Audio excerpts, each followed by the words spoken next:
विनंती, कृपया आपण खासदार सुप्रियाताई सुळेंचं या ठिकाणी स्वागत करावं, आदरातिथ्य करावं, त्यांचा गौरव करावा। एकदा जोरदार टाळ्यामध्ये आपण खासदार सुप्रियाताई सुळे यांचं या ठिकाणी स्वागत करूयात।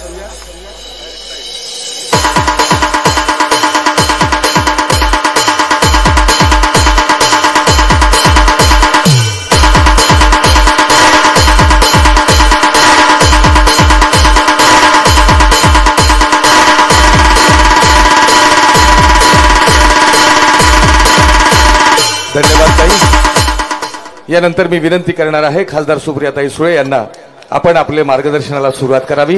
आदरणीय खासदार सुप्रियाताई सुळे, दोन्ही क्षेपकांना विनंती आहे, कृपया आपण माईक व्यवस्थित करायचा आहे। नमस्कार। ज्यांच्या प्रयत्नातून हा यशस्वी मेळावा आज शिवस्वराज यात्रेचा मथुरला होतोय असे श्री विनायकराव पाटील, मेहबूब, सुनील, पक्षाचे जिल्ह्याचे अध्यक्ष संजय, आशाताई भिसे, व्यासपीठावरील हेमाताई आणि उपस्थित बंधुआण भगिनींनो। अरे अमोलदादा आला तुम्ही, अमोलदादा कोल्हे। तर माझी 10:30 वाजता लातूरवरून ट्रेन आहे आणि इथून 1.25 तास लागतो तिकडे जायला, बरोबर। त्यामुळे मला पुढच्या 15-20 मिनिटं माझं भाषण करून निघायचं आहे। याचं कारण असं की शिवस्वराज्य यात्रा चालू आहे। उद्या मुंबईमध्ये पक्षाचा झेंडावंदनचा कार्यक्रम असतो। माननीय जयंत पाटील साहेब उद्या ह्या भागात आहेत, त्याच्यामुळे जयंत पाटलांनी मला सांगितलंय की मी उद्या झेंडावंदनला मुंबईला पोचलं पाहिजे। झेंडावंदन 9:30ला असतं, त्याच्यामुळे ट्रेन पकडून वेळेवर मुंबईला पोचून उद्या झेंडावंदन करायचं। तर आपल्या सगळ्यांनाच 15 ऑगस्टच्या आणि स्वातंत्र्याच्या दिनाच्या मनापासून शुभेच्छा देते। आणि हा संपूर्ण भाग हा आदरणीय पवार साहेबांवर प्रचंड प्रेम करणारा आणि विश्वास ठेवणारा संपूर्ण भाग आहे। 5 वर्षापूर्वी आदरणीय पवार साहेबांवर विश्वास ठेवून आपण जे मतदान केलं याबद्दल तुमच्या सगळ्यांचे मी विनम्रपणे मनपूर्वक आभार मानते। त्याच्यावर येणार आहे मी, कारण का 5 वर्षापूर्वी ह्या संपूर्ण भागातल्या लोकांनी आदरणीय पवार साहेबांकडे बघून एका विचाराला मतदान केलं। आता गेल्या 1.5 वर्षापूर्वी काही वेगळी घटना घडली। आता ह्यांचं कारण काय होतं मला माहिती नाही, कारण का बाकीच्यांचं कारण काय आहे मला माहिती आहे। म्हणजे इंग्रजीमध्ये आईस म्हणतात, आईस म्हणजे ICE, इंग्रजीमध्ये आईस म्हणजे बर्फ, पण हा बर्फ नव्हे, हा आईस म्हणजे I for income tax, C for CBI आणि E फॉर ED। त्यामुळे आईसमुळे काश्मीर टू कन्याकुमारी बऱ्याच लोकांच्या अडचणी झाल्या आणि काश्मीर पासून कन्याकुमारी अनेक लोक ज्यांच्यावर भारतीय जनता पक्षाने भ्रष्टाचाराचे आरोप केले, ज्यांच्यावर भारतीय जनता पक्षाने आरोप केले, अशा मी त्यांना भ्रष्ट म्हणत नाहीये, त्यांना भारतीय जनता पक्ष भ्रष्ट म्हणायचा, मी कोणालाच भ्रष्ट असलं काय बोलत नाही मी। पण ज्यांच्यावर आरोप केले, ज्यांच्यावर आईस केलं, अशा लोकांचे प्रवेश किंवा मित्रपक्ष म्हणून भारतीय जनता पक्षाने त्यांच्याबरोबर युती केली आणि ही युती केल्यावर बरेचसे लोक विकासाच्या नावावर त्यांच्याबरोबर गेले। आजच वर्तमानपत्रात एक बातमी आली आहे आणि चॅनलवरही दुपारी तुम्ही पाहिली असेल, त्याचा स्क्रीनशॉट माझ्याकडे आलाय की युतीच्या सरकारमध्ये गडबड चालली आहे। अनेक राष्ट्रवादी काँग्रेस का जो अजित पवारांचा भाग आहे, तो पक्ष मी म्हणणार नाही कारण का तो पक्ष पूर्णपणे त्यांचा झालेला नाही, कोर्टात केस चालू आहे आणि ती ताकदीने केस मी लढते आणि त्याच्यामुळे या राष्ट्रवादी काँग्रेस पक्षाचा जो अजित पवारांनी आता आणि त्यांच्या सगळ्या लोकांनी जो पक्ष नेलाय, चिन्ह नेलंय, आता नेलंय त्यांनी ते सगळं, त्याच्यातले काही लोक आता यांचं कारण काय माहिती नाही, काय कारखाना बँक वगैरे असेल तर मला माहिती नाही, मी काय फार अभ्यास त्याच्या असल्या विषयांचा करत नाही. पण ह्या सगळ्या लोकांचा असा म्हणे प्रॉब्लेम झाला असं मी म्हणत नाही, पत्रकार म्हणतात की यांच्या सगळ्यांच्या विकासाच्या फायली या मुख्यमंत्र्यांच्याकडे गेले, त्याच्यावर सही होत नाही असं पत्रकार म्हणतात, मी म्हणत नाही. आणि खरंच या मतदारसंघात गेल्या वर्षामध्ये किती विकास झाला ह्याचा कोणी हिशोब केलाय? त्यामुळे या संपूर्ण भागामध्ये विकास, माझं म्हणणं हे एक निमित्त होतं. प्रत्येकाची काय कारणं होती हे सगळ्यांना माहिती आहे, पण झालं गेलं गंगेला व्हायला. मी काय फार त्या इतिहासात रमत नाही, कारण का कुणाची काय कारणं असतील. अहो, जो माणूस,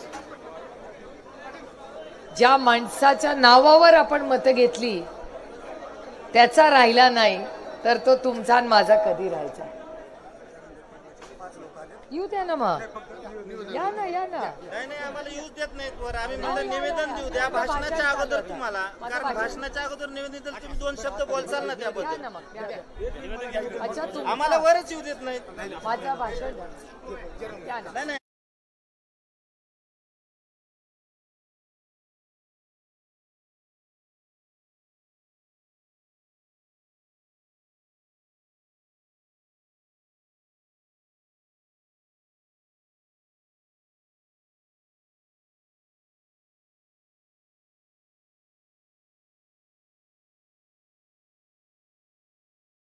आदरणीय ताईंना सकल मराठा समाज अहमदपूर तर्फे आमची विनंती आहे आणि निवेदन जे आम्ही देतोय की लोकसभेमध्ये मराठा समाजाने आपल्याला मदत केली ताई, आणि आमची अशी भूमिका आहे की जरांगे पाटलांनी जे आंदोलन छेडलंय या आंदोलनाबद्दल आणि ओबीसी मधून मराठा समाजाला 50% आतलं आरक्षण कसं मिळेल आणि तुमची भूमिका काय असेल. कारण विरोधी पक्ष जे सत्ताधारी आहेत ते तुमच्याकडे वोट करतायत ताई.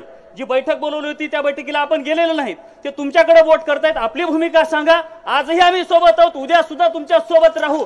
जर मराठा समाजाच्या ओबीसी करण्याला आपला पाठिंबा असेल तर, अन्यथा आम्हाला वेगळा विचार करावा लागेल. त्यामुळं आमची हात जोडून विनंती आहे, विरोधी पक्ष म्हणून आपली भूमिका काय आहे ओबीसी करण्याबद्दल आणि स्पष्ट सांगा. आमचा पाठिंबा आहे किंवा आम्ही आरक्षण मिळवून द्यायला तुमच्या सोबत आहोत अशी भूमिका नको आहे ताई. कारण मागच्या 50 वर्षापासून प्रत्येक जणांनी पाठिंबा दिला, परंतु आम्हाला आरक्षण मिळालं नाही. जी व्यवस्थित भूमिका आहे ती तुम्ही भूमिका मांडा. मराठा समाजाच्या ओबीसी करण्याबद्दल आपल्याला नेमकं काय म्हणणं आहे आपल्या पक्षाचं, फक्त एवढं आम्हाला ऐकायचं. बाकी म्हणणं नाही ऐकायचं. तुम्ही तुमची भूमिका स्पष्ट करा आज अहमदपूर मधून की आमची ही भूमिका आहे. कारण पूर्ण देश तुमच्या पक्ष श्रेष्ठीकडे बघतोय. देशात अडचण आली तर तुमच्या पिताश्रीकडे पूर्ण देश या अडचणीतून संकटातून सोडवणारा एकच व्यक्ती आहे असं बघतोय. तर या समाजाला का बरं स्वतः या संकटातून अडचणीतून तुमची पिताश्री सोडू शकत नाही? आणि या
सगळ्यांना विनंती करते, आलाय तर जेवून जा. हो की नाही? जेवून जा. बसा बसा बसा बसा. तुम्ही जेवून जायला पाहिजे, कारण अहो, आम्ही मला तुमच्या ट्रेन जेवणाची आहे, तयारी मला केली. ट्रेन आहे. नाही, नाही, घर आमचं आहे.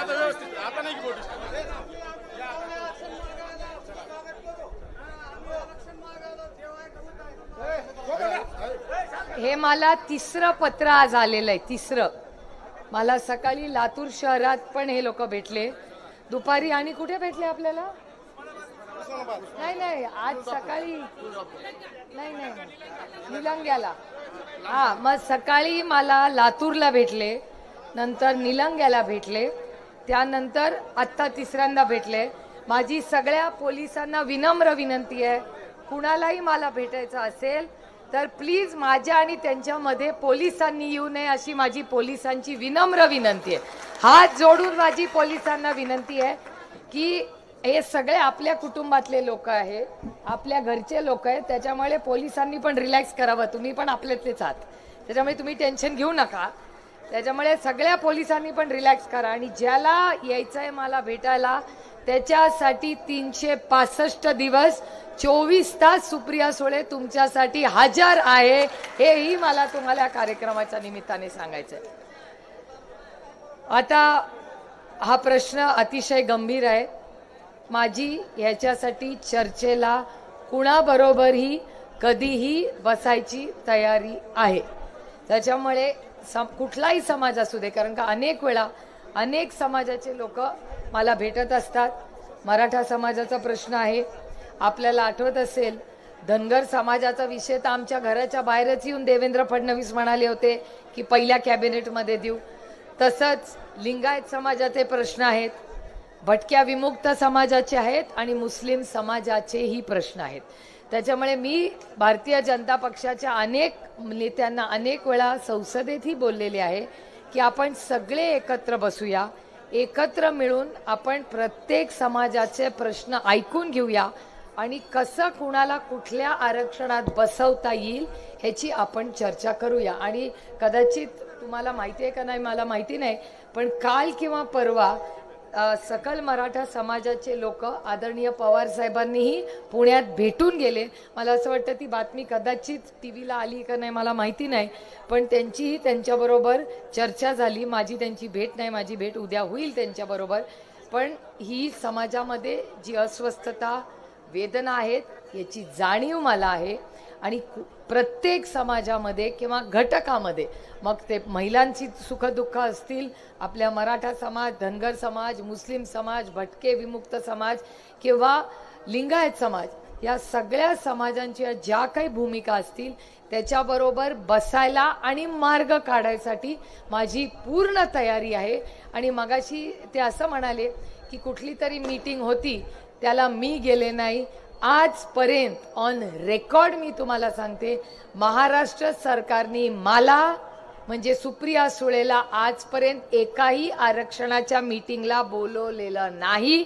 त्यांनी ज्या दिवशी बोलवतील असून तिथे उठून जाईन आणि मार्ग काढण्यासाठी, न्याय देण्यासाठी मी 24 तास 365 दिवस तुमच्यासाठी हजर आहे, हे मला तुम्हाला सांगायचं. कारण एकामेकाच्या सुखदुःखात जर आपण नसलो तर मग नात्यांना काय अर्थ आहे. आणि माझं नातं हे 1500 रुपयाचं नाही आहे. कारण तुम्ही बघताय आत्ताचं जे सरकार आहे हे सगळी नाती जोडायला जातंय. कारण ते असं म्हणाले एक बहीण दुखवून गेली तरी 1500 रुपयांनी आणखीन बहिणी येतील.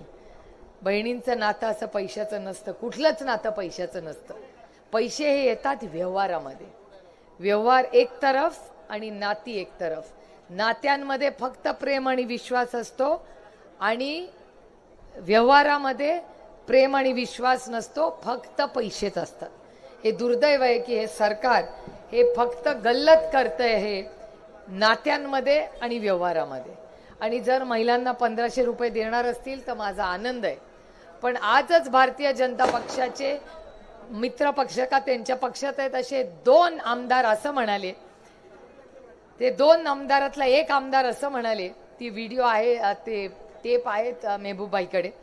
एक जण असं म्हणाला की बघा मी 1500 रुपये देतोय, आता 2-3 हप्ते पण देईन, पण हप्ते दिल्यानंतर इलेक्शन येणार आहे मी भाऊ म्हणून जसे पैसे देऊ शकतो तसं तुमचाच भाऊ आहे, मतदान केलं नाही तर पैसे घेऊही शकतो.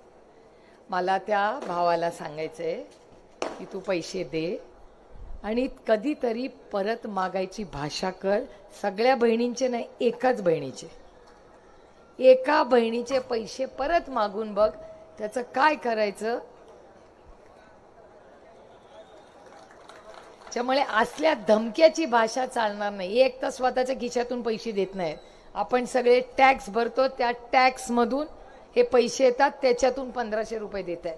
काय उपकार करत नाही. आणि कुठली बहीण मागायला आली नव्हती, तुम्ही स्वतःहून देताय. कारण का लोकसभा हरलाय. लोकसभेत 40 आले असते ना तर डुंकून बहिणींकडे बघितलं नसतं. त्याच्यामुळे ही जी भाषा आहे ना, ही लोकसभेनंतरची भाषा आहे. आणि त्यातून लोकसभेची भाषेनंतर ह्या धमक्या. दुसरा तर आणि त्याच्याहून ग्रेट आहे, त्यांनी सांगितलं जे मला माहिती नव्हतं. अमोल दादा तुम्हाला माहिती आहे का नाही ही गोष्ट मला माहिती नाही, पण त्या गृहस्थांनी असं सांगितलं की आत्ता एक लिस्ट बनवणार आणि डिसेंबरमध्ये बहिणींची नवीन लिस्ट बनवणार. म्हणजे एक ही लिस्ट आणि नंतर म्हणजे बहिणीच्या नात्यामध्ये लिस्ट असते हे पहिल्यांदाच कळलं मला. आणि डिसेंबरमध्ये परत लिस्ट बनणार आणि ज्या ज्या बूथवर कमी मतदान झालंय तिथे पैसे कॅन्सल आणि जिथे मतदान झालं तिथेच पैसे मिळणार. त्या काय त्याचं नाव काहीतरी शिंदे आडनाव आहे वाटतं, दीपक ना, महेश शिंदे. त्या महेश शिंदेंना मला अतिशय विनम्रपणे सांगायचं आहे की अहो महेश भाऊ, एक तर ऑक्टोबरमध्ये तुमचं सरकार येणार नाहीये आणि त्याच्यामुळे पुढची लिस्टचं काय होणार हे तुम्ही नाही ठरवणार, ही मायबाप जनता ठरवणार आहे. पहिला मुद्दा. आणि दुसरा मुद्दा, कुठल्याही सरकारने गरीब कष्ट करणाऱ्यांसाठी एखादी स्कीम असेल तर त्याच्यात एक वेळ सुधारणा करू, पण कुठलीही स्कीम आजपर्यंत आम्ही बंद केलेली नाही आणि करणारी नाही. यांच्यासारखं गलिच्छ राजकारण आम्ही केलेलं नाही. आम्ही रामकृष्ण हरीवाले, आम्हाला माझा पांडुरंग प्रिय आहे, आम्ही आपले रामकृष्ण हरी म्हणतो आणि कामाला लागतो. आणि यांच्यासारखं खोटं तर आम्ही बिलकुल बोलत नाही. आणि हे दुर्दैव आहे की काल पण मी देवेंद्रजींचं भाषण बघितलं, मला आश्चर्य वाटलं. एक तर देवेंद्रजी जरी विरोधात असले तर अच्छे को अच्छा बोलण्याचे माझ्या देवेंद्रजींकडून फार अपेक्षा होत्या. आज तुम्ही बघितले केवढे पोलीस इथे उभे, त्यांचंही प्रेम की त्यांना असं वाटलं की काहीतरी गडबड होत आहे, आपण बहिणीच्यासाठी उभं राहिलं पाहिजे. मी जाहीरपणे या सगळ्या पोलिसांचे मनपूर्वक आभार मानते की आता ते माझ्या मदतीला धावून आले. पण ह्याच पोलीस बांधवांसाठी भारतीय जनता पक्ष काय म्हणतं की पोलिसांनी लक्षात ठेवलं पाहिजे की कोण सत्तेमध्ये. आणि ते वडिलांसाठी एक गलिच्छ शब्द वापरतात, तो मी कधी वापरत नाही. माझे वडील कौसात त्यांचा शब्द जो काय वडिलांना आहे तो सागर बंगल्यात राहतो. आता सागर बंगल्यात देवेंद्रजी राहतात, दुसरं कोण नाही राहत. आणि ते असं म्हणतात की पोलिसांनी सांभाळून वागावं, नाही तर अशा ठिकाणी तुझी बदली करीन तिथून बायकोला फोन पण करता येणार नाही. काय समजतात हे स्वतःला? ही सत्तेची आणि पैशाची मस्ती यांची जी ऑक्टोबरमध्ये आपल्याला उतरायची आहे. कोणामध्ये एवढी हिंमत नाहीये की पोलिसांना धमकी द्यावी. आणि हे भारतीय जनता पार्टीचे हे संस्कार आहेत, ही संस्कृती आहे त्यांची की तुम्ही काही नाही तर पोलिसांना धमक्या देणार. मी तुम्हाला शब्द देते, रेकॉर्ड करून ठेवा. आणि पोलिसांसाठी जास्त आहे, तुम्ही रेकॉर्ड करून ठेवा. जेव्हा आमचं आपलं सरकार येईल त्या सरकारमध्ये ज्या ज्या बदल्या होतील त्या फक्त आणि फक्त पारदर्शक आणि मेरिटनीच होतील. हा शब्द सुप्रिया सुळे आज तुम्हाला देते. मला सांगा, जेव्हा आर पाटील होते गृहमंत्री तेव्हा कधी ऐकलंय का असं? अशी भाषा, ही गलिच्छ भाषा, ही भारतीय जनता पक्षाची नवीन भाषा आहे. भारतीय जनता पक्ष असा नव्हता. अटल बिहारी वाजपेयी जेव्हा प्रधानमंत्री होते ना, आम्हाला आदर होता त्यांचा. आजही भाषण करताना पार्लमेंटमध्ये मी अरुण जेटली आणि सुषमा स्वराजांचं नाव आजही घेते. आणि जेव्हा ते जय श्रीराम म्हणतात तेव्हा मी जय श्रीराम म्हणत नाही, मी म्हणते मर्यादा पुरुषोत्तम राम. ते नुसते जय श्रीराम नाहीये, ते मर्यादा पुरुषोत्तम राम आहे. आणि या भारतीय जनता पक्षाने कुठली मर्यादा ठेवली मला सांगा? अहो, आमच्याच घराचं उदाहरण बघा. आमचं घर तर उद्ध्वस्त केलंच, पण आदरणीय पवार साहेबांनी पक्ष स्थापन केला, तो पक्ष नेला, चिन्ह नेलं, आमचं घर उद्ध्वस्त करून नेलं. अहो ही मायबाप महाराष्ट्राची जनता एवढी इमानदार आहे ना, भारतीय जनता पक्षाला त्यांची जागा दाखवली जेव्हा लोकसभेचा रिझल्ट आला तेव्हा यांना सुचलंय बाकीचं सगळं. हे इमानदार लोक आहेत. हे 50 खोके एकदम ओके ना तुमच्याकडे असतील, आई आमच्याकडे नाही. आम्ही इमानदार लोक आहेत. मी का नाही घाबरत त्यांच्या विरोधात बोलायला. ज्याला कर नाही त्याला डर कसला. कधी बदली नाही आणि पियायची नाही असल्या भानगडीत मी नाही. ज्यांनी जसं नवऱ्यांनी ठेवलंय तशी सुखात राहते. लोक म्हणतात माझ्याबद्दल सोन्याचा चमचा देऊन जन्माला आली आहे. असं खरं नाही. आमच्या घरात सोन्याचे चमचे नाही आहेत. कारण का आमची इतकी बदनामी भारतीय जनता पक्ष करते तुम्हाला वाटायचं आहेच यांच्या घरात. असं काय नाही. एवढं असतं तर आत्तापर्यंत या लातूरच्या चौकात फाशी दिली असती त्यांनी मला.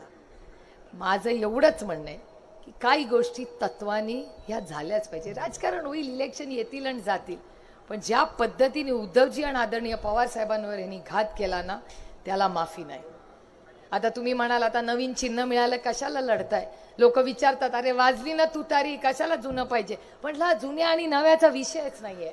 यशाचा आणि अपयशाचा विषय नाही, हा तत्वाचा विषय आहे. मी कधी काय मागितलं होतं पक्षाकडे? एक लोकसभेचं तिकीट मागितलं होतं. एक कधी मी काय मागितलं होतं का? मंत्रीपद मागितलं होतं का? कुठलं कमिटी मागितली ती? काही कशाला पाहिजे हो. आपण रामकृष्ण हरिवाले त्यांना मिळाले, मिळू द्यावं. वयानी कर्तृत्वानी सगळीच मोठी होती तेव्हा पक्षामध्ये. आणि मागितलं असतं बहिणीचं प्रेम कधीतरी विचारून बघा, घरी जाऊन प्रेम तर करा. मागितलं असतं पक्ष चिन्ह काय सगळं तुम्हाला प्रेमाने देऊन टाकलं असतं. कोणची बडी बात आहे. अहो खाली हात येतो आणि खाली काय गठुडं घेऊन जन्माला आली आहे का गठुडं घेऊन जाणार आहे मला सांगा. त्यामुळे दुर्दैव आहे की महाराष्ट्राचं राजकारण इतकं गलिच्छ झालेलं आहे आणि हा बदल आपल्याला घडवायचा आहे. जो तुम्ही हिमतीने आणि ताकदीने कितीही भीती त्यांनी कोणाला दाखवली ना तर महाराष्ट्राची मायबाप जनता मान गए तुमको. अहो बारामतीत काय ठेवलं होतं किंवा अमोल दादाकडे काय नव्हतं. आम्ही दोघं फकीर म्हणून लढत होतो. पक्ष नाही, चिन्ह नाही, कारखान्याचा चेअरमन नाही, सोसायटी नाही, आमदार नाही, खासदार कोणी ग्रामपंचायत सदस्य पण आमच्या बरोबर नाही. दोघं असेच एकामेकाला फोन करायचो. काय रे करायचं? तो म्हणला ताई काय करायचं? म्हणलं आपलं लोकांकडे जाऊ बघू रामकृष्ण हरी म्हणून फिरलो लोकांमध्ये. लोकांनी एवढं भरभरून दिलं ना की आयुष्यभर मी आणि अमोल दादा बारामती, शिरूर आणि तमाम महाराष्ट्राच्या जनतेचे उपकार आयुष्यभर विसरू शकणार नाही. जे प्रेम आम्हाला महाराष्ट्राच्या जनतेने यावर्षी दिलं, जो विश्वास तुम्ही आम्हाला दिला. आणि असंच तर काम पाहिजे ना. 2000 ऑक्टोबरचं आता इलेक्शन येईल. एक पारदर्शक इमानदार सरकार. हे खड्डे बिड्डे इथे नाही येतात, अहमदपूरला येताना पण खड्डे खड्डे खड्डे. एवढे पैसे खर्च होतात मग खड्डे पडतात कसे हो. आणि तुम्ही बघा या सरकारमध्ये आजच बातमी आली आहे इलेक्शन जवळ आले ना 27,000 कोटी रुपयाचे नवीन रस्ते करणार आहेत, कॉन्क्रिटीकरण करणार आहे. म्हणजे कुठे चाललंय माहिती आहे ना आपल्याला. चिठ्ठी आली आहे, ट्रेनची वेळ झाली, उरका भाषण. पण मला एवढंच तुम्हाला या निमित्ताने सांगायचंय की मी पुन्हा येईन. म्हणजे पुन्हा येईन त्यांच्यासारखं नाही हा, मी परत येईन म्हणते. पुन्हा येईन नको बाई. आणि मी तर काय कॉपी करून पास करणारी नाही, मी अभ्यास करून पास करणारी. 2 पक्ष फोडून बिडून मी काय येणार नाही परत. हे सगळं त्यांच्याकडे. 2 पक्ष फोडून आले असं कोण अभिमानाने म्हणतं? अरे म्हण ना, मेहनत केली, 200 खासदार आमदार निवडून आले आणि झालो मुख्यमंत्री, तब तो कुछ बात आहे. 2 पक्ष फोडून मुख्यमंत्री नाही उपमुख्यमंत्री झाला. काय झालं? कॉपी केलं की असंच होतं बघा. खरंच आहे, कॉपी केलं की असं होतं. मागे झाले की नाही मुख्यमंत्री तेव्हा कॉपी केली नव्हती, पास आले होते स्वतःच्या करतो. कॉपी केलं. पोरांनो घरी जाऊन सांगाय कॉपी करणाऱ्यावाला मत करो, फिरायचा होत आहे. त्यामुळे मी प्रचाराच्या निमित्ताने पुन्हा येईन तेव्हा सविस्तर. काय अरे आता त्याची तू का काळजी नको राहत. हा खोके सरकार आहेच ना ते. आहे 50 खोके एकदम ओके. आणि मला एक शेवटचा छोटासा मुद्दा अजून मला पक्ष संपवायचा. तुम्ही विषय काढलाच म्हणून तुम्ही तुमच्या आमदाराला माझ्या वतीने एक प्रश्न विचारा. गेल्यावर यावेळीस तू आपलं रामकृष्ण हरी वाजवा तुतारी. तुम्ही एक प्रश्न तुमच्या आमदारांना, आणि मी अतिशय प्रांजळपणे विचारते, कारण का हे बघा मी कधीच उगाच टीका करत नाही. कधी एका ताटात आम्ही सगळे जेवलोय, त्याच्यामुळे उगाच मी त्यांच्यावर विरोधात गेले म्हणून टीका करणार नाही. पण मला एक प्रश्न त्यांना जरूर विचारायचा आहे आणि अजित पवारांच्या बरोबरच्या प्रत्येक आमदाराला मला हा प्रश्न विचारायचा आहे, कारण का याचं उत्तर मला मिळत नाही.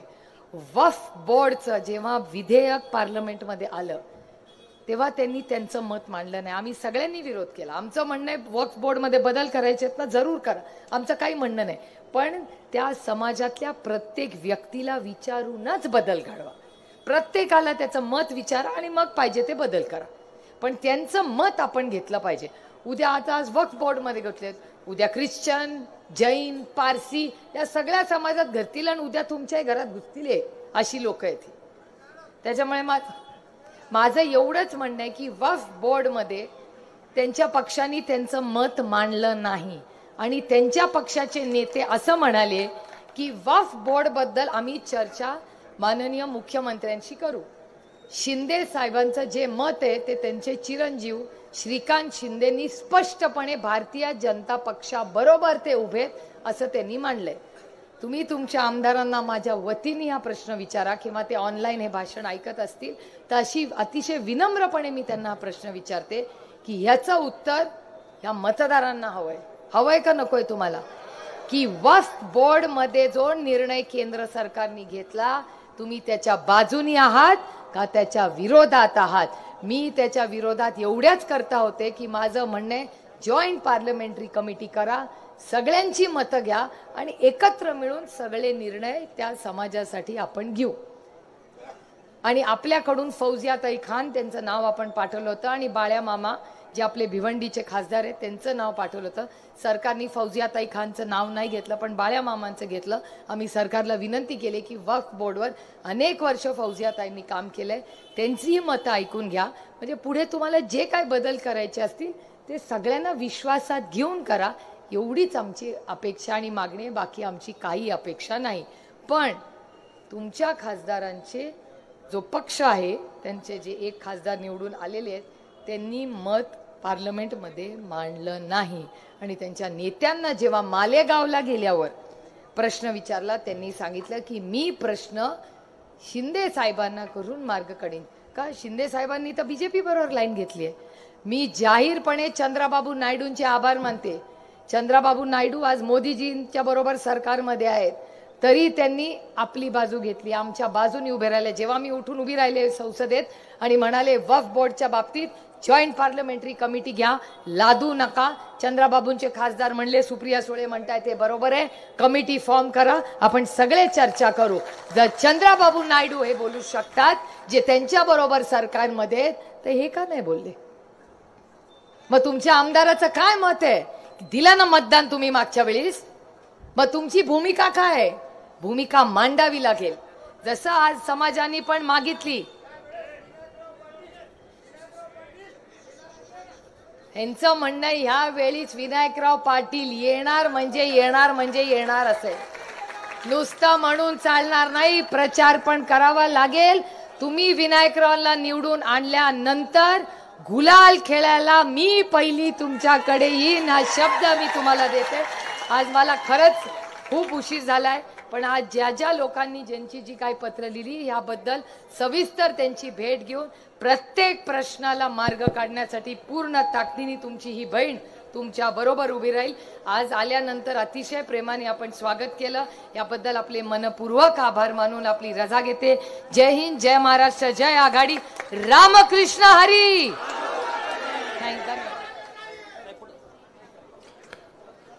महाराष्ट्र राज्याचे प्रदेशाध्यक्ष माननीय जयंतरावजी पाटील साहेब यांचं आगमन झालेलं आहे. एकदा जोरदार टाळ्यामध्ये आपण त्यांचे या ठिकाणी अभिनंदन करूयात, त्यांचं स्वागत करूयात आणि सुप्रियाताईंचे या ठिकाणी आभारही व्यक्त करूयात. मान्यवरांचं आगमन झालेलं आहे. सन्माननीय राष्ट्रवादी काँग्रेस पार्टीचे प्रदेशाध्यक्ष सन्माननीय जयंतरावजी पाटील साहेब यांचं आगमन झालेलं आहे. त्यांचं स्वागत या ठिकाणी करण्यात येत आहे. तत्पूर्वी आदरणीय ताईंना या ठिकाणी निरोप देण्यात येत आहे. मी आबोलीताई तथा सिंधुताई यांना विनंती करतो की आपण ताईंना निरोप द्यायचा आहे. आणि या ठिकाणी महाराष्ट्र राज्याचे प्रदेशाध्यक्ष माननीय जयंतरावजी पाटील साहेब यांचं व्यासपीठावर आगमन झालेलं आहे. मी सर्व मान्यवरांना या ठिकाणी विनंती करणार आहे. माननीय विनायकरावजी पाटील साहेब स्वागताध्यक्ष यांना विनंती करतो की आपण माननीय जयंतरावजी पाटील साहेब यांचं या ठिकाणी स्वागत करावं, त्यांचं आदरातिथ्य करावं, त्यांचा सत्कार करावा. माननीय जयंतरावजी पाटील साहेब यांचं या ठिकाणी स्वागत होत आहे.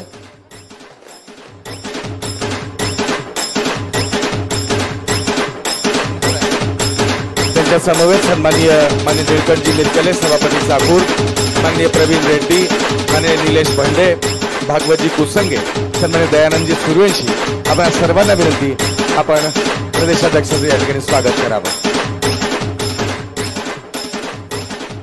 राष्ट्रवादी काँग्रेस पक्ष शरदचंद्रजी पवार या पक्षाचे प्रदेशाध्यक्ष सन्माननीय जयंतरावजी पाटील साहेब यांचं या ठिकाणी स्वागत समितीच्या वतीनं अहमदपूर तथा चाकूर मतदारसंघातील सर्व पदाधिकाऱ्यांच्या वतीने या ठिकाणी संपन्न होतो आहे. सन्माननीय विनायकरावजी पाटील साहेब, सन्माननीय निळकंठजी मिरकले, सन्माननीय राम बेल्लाळे, सन्माननीय प्रवीणजी रेड्डी, निलेश भंडे, भागवत कुसंगे, दयानंद सूर्यवंशी या सर्वांच्या शुभ हस्ते या ठिकाणी स्वागत झालेलं आहे.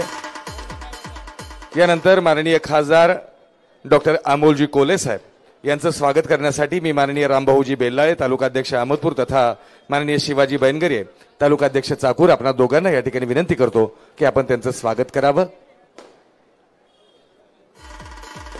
ओके. सर्व मान्यवरांचं आदरणीय कोले साहेबांनी सूचित केल्याप्रमाणे सर्वांचं या ठिकाणी स्वागत झालेलं आहे. पुनश्च एकदा शब्द सुमनानं सगळ्यांचं स्वागत करतो आणि कार्यक्रमाचं प्रास्ताविक करण्यासाठी मी विनंती करतो माननीय विनायकरावजी पाटील साहेब यांना या कार्यक्रमाचं आपण प्रास्ताविक करावं. माननीय माजी मंत्री सन्माननीय विनायकरावजी पाटील साहेब.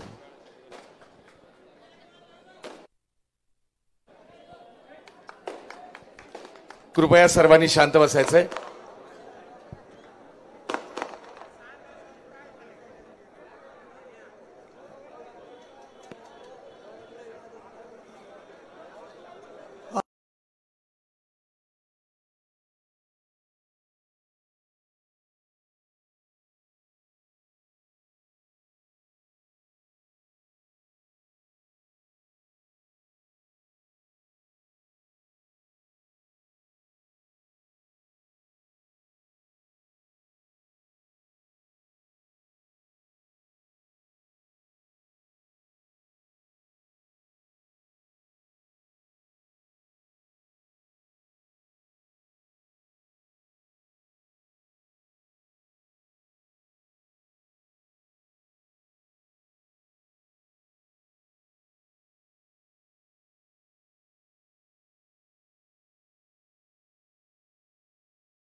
ताई ज्यांना ऐकण्यासाठी पाहण्यासाठी एवढी प्रचंड गर्दी या ठिकाणी आपण केलेली आहे ते खासदार अमोलजी कोले साहेब, युवक प्रदेशचे अध्यक्ष महबूबभाई शेख, युथचे सुनीलजी गव्हाणे, नरेंद्रजी काळे साहेब, बसवराजजी पाटील साहेब, आपल्या शेजारचे माजी आमदार आणि ज्यांनी नुकताच पवार साहेबांच्या राष्ट्रवादीमध्ये प्रवेश केला ते सुधाकररावजी भालेराव साहेब, रेखाताई कदम, संजय भाऊ सेटे, गंगापुरेजी, निळकंठरावजी मिरकले, अमर पाटील, तोडकर रिसाई, सोमेश्वरराव, संतोष भोसले, साजिदभाई लक्कनगावे, शिवाजीराव बैनगिरे, रामभाऊ बेल्लाळे, सर्वांची मी माफी मागतो, क्षमा मागतो की व्यासपीठावर उपस्थित सर्व राष्ट्रवादी काँग्रेसचे सर्व पदाधिकारी, माझ्या सर्व भगिनी आणि एवढ्या मोठ्या संख्येने उपस्थित झालेला हा जनसमुदाय, पत्रकार मित्र आणि माझ्या भावांनो, आदरणीय पाटील साहेब, आज अहमदपूरमध्ये एवढी प्रचंड या ठिकाणी सभा होत असताना एकही कुठल्या गावामध्ये आपण गाडी करून लोक आणलेले नाहीत. ही सगळी पब्लिक, ही सगळी जनता, हे सगळे मायबाप राष्ट्रवादीचे विचार ऐकण्यासाठी आज या सभेसाठी उपस्थित झालेले आहेत. पुन्हा एकदा मी आपल्या चरणी नतमस्तक होतो आणि या अहमदपूरच्या जनतेच्या वतीनं जयंतरावजी पाटील साहेब तुम्हाला या ठिकाणी माझा दंडवत आणि या ठिकाणी माझा प्रणाम या ठिकाणी आहे की महाराष्ट्रामध्ये आज जे राजकारण चाललेलं आहे आणि आज जयंत पाटील साहेब ज्या पद्धतीनं या महाराष्ट्रामध्ये या माळांना घेऊन अमोलजी कोल्हे साहेबांना घेऊन खरंच तर अमोल कोल्हे साहेब या ठिकाणी आपल्यामध्ये उपस्थित झालेत. आम्हा सर्वांना वाटतंय छत्रपती शिवाजी राजेच आमच्यामध्ये या ठिकाणी उपस्थित झालेले आहेत. अशी भावना या प्रत्येक महाराष्ट्राच्या मावळ्यांची आपल्याबद्दल या ठिकाणी झालेली आहे. आमची आपल्याला या कार्यक्रमाच्या निमित्ताने या ठिकाणी विनंती आहे की महाराष्ट्रामध्ये स्वाभिमानाचा जो मंत्र आहे, जो आपण या ठिकाणी जनतेचं राज्य येण्याच्यासाठी आपण ही यात्रा या ठिकाणी काढलेली आहे.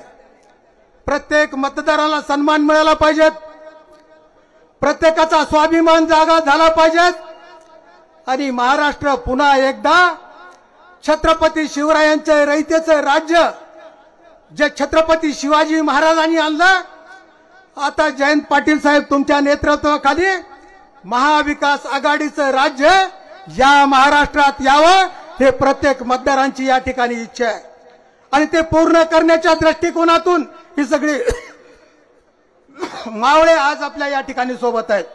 अमोलजी कोल्हे साहेब असतील, सुप्रियाताई असतील, महबूब शेख साहेब असतील, आमचे बसवराजजी पाटील साहेब सुद्धा या ठिकाणी उपस्थित आहेत. पाटील साहेब, श्रींचं राज्य यावं ही जनतेची इच्छा होती. आज जरी तुमचे माझे मित्र जरी या ठिकाणी कुठले, आता प्रताप पाटील साहेबांसारखा माझा मित्र ते आज भाजपमध्ये आहेत. साहेब, लोकसभेच्या निवडणुकीच्या वेळेस अनेक मित्रांचे फोन यायचे आणि साहेब प्रतापराव उभं टाकलेत, आता आम्ही काय करायचं.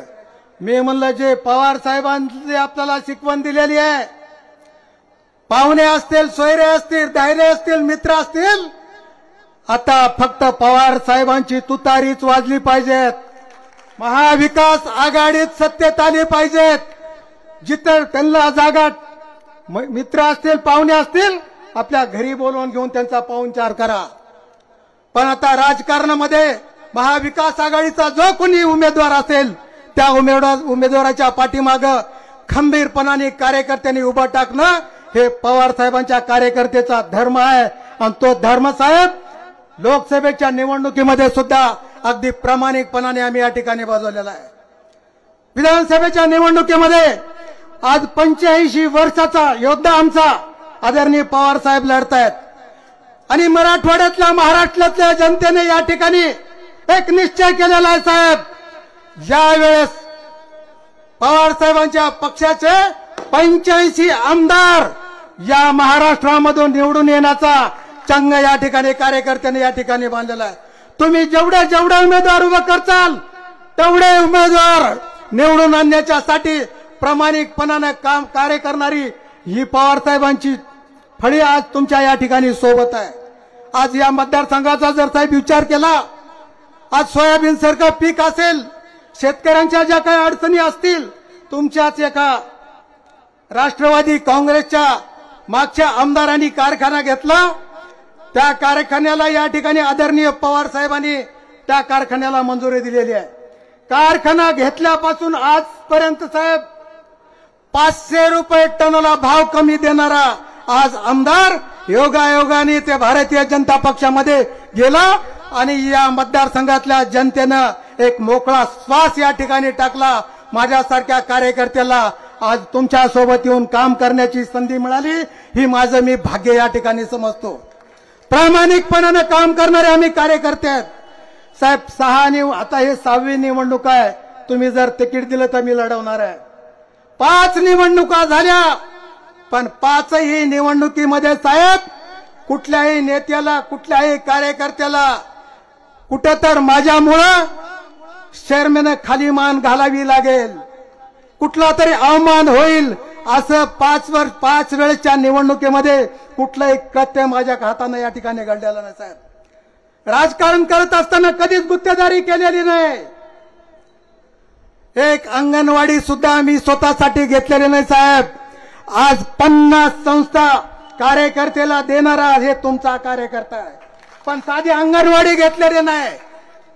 आणि म्हणून या मतदारसंघामध्ये आजही मी यावेळेस विनंती केली साहेब, निवडणुकीच्या सभेला मी तयारी करतो भैया म्हणलं, पण जयंत पाटील आपल्या कार्यक्रमालाही उलट अमोल कोल्हे साहेब उललेत, हे काही मी तुम्हाला गाडी देणार नाही, स्वतःच्या खर्चानं या कार्यक्रमाला तुम्ही आलं पाहिजेत. आता मी तुम्हाला सांगतो, निवडणुकीच्या ज्या ज्या काही सभा असतील त्या सभेसाठी हे विनायकराव पाटील तुमच्या सोबत आहे, कुठल्याही गोष्टीमध्ये आपण कमी पडणार नाही, हे ठामपणाने या ठिकाणी तुम्हाला या ठिकाणी सांगतो. कष्टाचे आहेत आपल्याकडे, मेहनतीचे आहेत, काटा मारून टनामागं 500 रुपये घेऊन. आणि आता साहेब त्या कर्नाटकच्याही पुढे गेलं महाराष्ट्र सरकार, त्यांनी 40% घेतले, आता इथं तर किती टक्के घेऊन आलेत काय मला मी सांगण्याची आवश्यकता आहे तुम्हाला. सगळ्याच गोष्टी या ठिकाणी माहीत आहेत. आणि म्हणून या मतदारसंघाच्या सर्वसामान्य कार्यकर्त्यांनी निर्णय घेतला, घ्या त्यांचं जे येईल ते घ्यायचं, पण मतदान हे तुतारीलाच करायचं. ते सगळं तुतारीचंच आहे. तुतारीच्या जीवावर मोठे होऊन आज जे भारतीय जनता पक्षासोबत राजकारण करतायत अशा लोकांना धडा शिकवण्याच्यासाठी आपल्याला या ठिकाणी सज्ज व्हायचंय. आता मी तुम्हाला जास्त बोलण्याची गरज आहे असं मला वाटत नाही, वेळ खूप कमी राहिलेला आहे. पाटील साहेबाला, कोल्हे साहेबाला आणि आमच्या महबूबबाईला तुम्हाला ऐकायचं आहे, त्याच्यामुळं पाटील साहेबांनी तुमच्यात जास्त वेळ घेतल्यापेक्षा पुन्हा एकदा मी पाटील साहेबांना शब्द देणार आहे, आपल्या मतदारसंघाची भाकरी फिरवणार आहेत का नाही? वर हात करून आपण जयंत पाटील साहेबाला शब्द द्यायचा आहे, फिरवणार आहेत का नाही? तुतारी या मतदारसंघात वाजवणार आहेत का नाही? आपल्या शेजारच्या मतदारसंघामध्ये तुतारी वाजवणार आहेत का नाही? भालेराव साहेबांना आपल्याला आमदार करायचंय का नाही? 2 आमदार या ठिकाणी आपण जयंत पाटील साहेबाला देणार आहेत का नाही? पुन्हा एकदा जोरदार हातावरी करून आपण जयंत पाटील साहेबाला सांगावं अशी आपल्याला विनंती करतो. इथंच थांबतो. जय हिंद, जय महाराष्ट्र.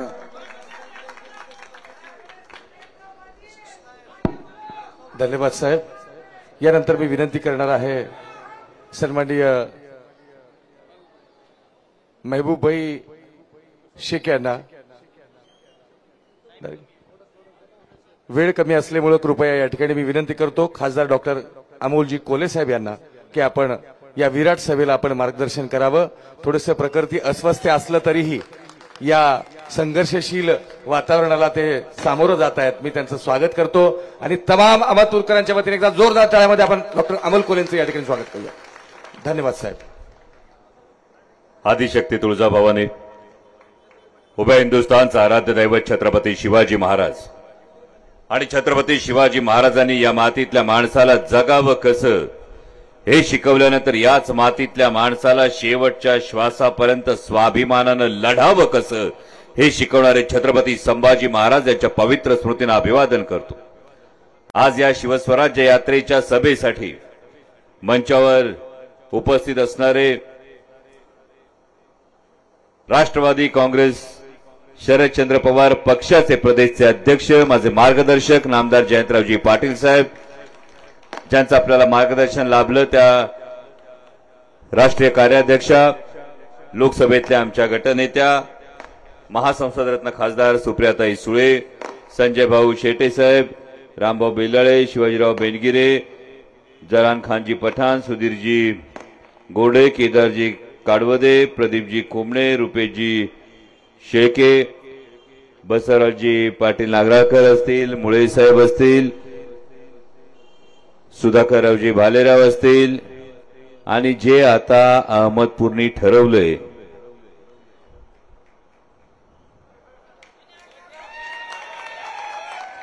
नक्की ठरलं ना, ते विनायकरावजी पाटील, सर्व पत्रकार बांधव, आपण सगळेजण सगळ्यांना पुन्हा एकदा जय शिवराय. खरं तर फार वेळ बोलणार नाही, उशीर झाला याची पुरेपूर कल्पना आहे. परंतु सुरुवातीला लातूर जिल्ह्याच्या या भूमीमध्ये उभं राहून बोलत असताना ज्यांना महाराष्ट्राच्या राजकारणातला कायम राजहंस म्हटलं जातं, त्या स्वर्गीय विलासरावजी देशमुख साहेबांच्या पुण्यतिथीनिमित्त त्यांना विनम्र अभिवादन करतो. कारण खरोखर लातूरमध्ये आल्यानंतर इथल्या मातीच्या विकासाला, इथल्या मातीला एक गंध आहे, तो त्यांच्या सुसंस्कृत राजकारणाचा गंध आहे. आणि एकीकडे विलासराव देशमुख साहेबांसारखं सुसंस्कृत राजकारण आणि दुसरीकडे आजकाल आम्हाला ऐकायला मिळतंय राज्याचा गृहमंत्रीच म्हणतोय ठोकून काढा. जेव्हा राज्याचाच गृहमंत्री म्हणतोय ठोकून काढा, राज्याचे उपमुख्यमंत्री म्हणतात पुन्हा आलोय, 2 पक्ष फोडून आलोय, तेव्हा महाराष्ट्राच्या राजकारणातली ही सुसंस्कृतता कुठेतरी लुप्त होत चालली का, हा प्रश्न मनात येतो. पण शेतकऱ्याची लेकरं होत, आंब्याची आडी लावतो आणि आडीमध्ये नासका आंबा निघाला तर आम्ही आडी बदलत नाही, आम्ही आंबा बाजूला करतो आणि तीच काम आपल्याला येत्या विधानसभेत करायचं. खरं तर अनेकांची अपेक्षा असेल इथल्या आमदारांवर काहीतरी बोलावं.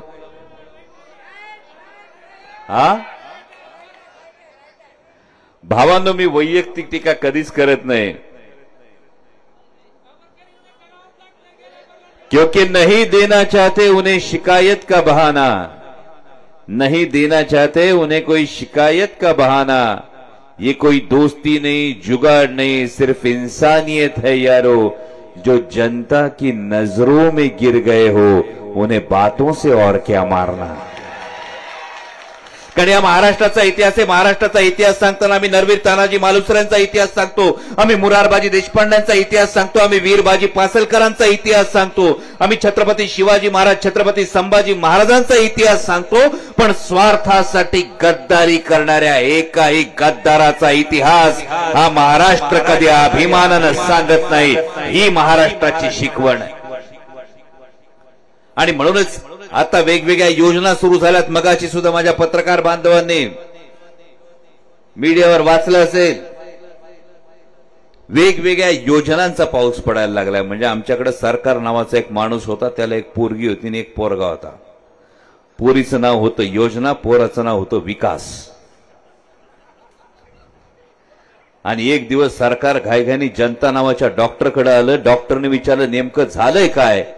सरकार नावाच्या माणसाने सांगितलं योजनांना जुलाब व्हायला लागलेत आणि विकासाला बद्धकोष्ठ झाले. भावांनो, ही परिस्थिती आज महाराष्ट्राची आहे. कारण एका पाठोपाठ एक योजना येत आहेत, पण या योजना येत असताना परिस्थिती नेमकी काय झाली. आज सुद्धा सुरुवात सुरू झालीय मीडियावर यायला. लाडकी बहीण योजनेचे पैसे जमा, रक्षाबंधनचं गिफ्ट. एकीकडे ही बातमी येते, दुसरीकडे दुसरी बातमी लय भारी. तुमच्या फायलीवर करणार नाही सही असं म्हणले मुख्यमंत्री भाई. आणि मग म्हणले दादा कसा होणार पूर्ण माझा वादा. आणि हे जे 3 तिघाड्याचं सरकार आहे, या 3 तिघाड्या सरकारनं राज्य सरकारचं, राज्य शासनाचं पूर्ण काम बिघाडा करून टाकलंय. गंमत बघा या 3 तिघाड्या सरकारचं. एक अर्धे उपमुख्यमंत्री म्हणतात, म्हणजे पत्रकारांच्या ह्याच्यात बातमी वाचली की 2 शहरांमध्ये महाराष्ट्राच्या एका अर्ध्या उपमुख्यमंत्र्यांच्या जीवाला धोका आहे असं विधान माननीय उपमुख्यमंत्र्यांनी केलं. आणि गमतीचा भाग आहे की त्याच्यातले निम्मे उपमुख्यमंत्री हे राज्याचे गृहमंत्री आहेत. म्हणजे एक उपमुख्यमंत्री म्हणत असतील तर जीवाला धोका आहे, तर नेमके दुसरे उपमुख्यमंत्री काय करतायत हा प्रश्न खरं तर पडलाय. म्हणजे मला पूर्ण खात्री आहे माझ्या पोलीस बांधवांनी चेहऱ्यावर कितीही हसू आणायचं नाही असं ठरवलं तरी तुमच्या मनामध्ये बरोबर लड्डू फुटतायत.